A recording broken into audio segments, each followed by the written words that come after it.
suffer for the feeling and the doing.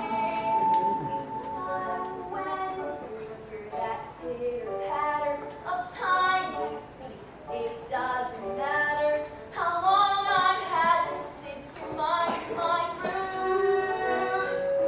Their little heads so soft and downy, their big but all gold and browny, their beaks constantly open, waiting for food. It's the joy of motherhood, those little ducklings marching down the line. I'll do what any other mother would, to try to do my best to bring them mine. It's the joy of motherhood, and those little perks that make it all seem worthwhile.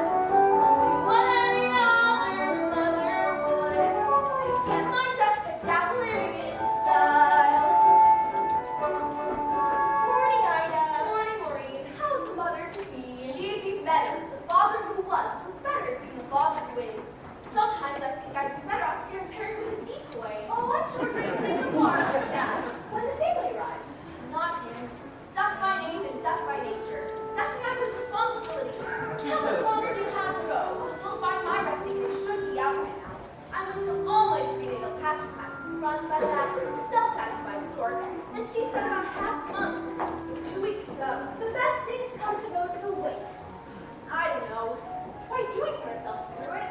Every spring it's exactly the same. Oh, but think of the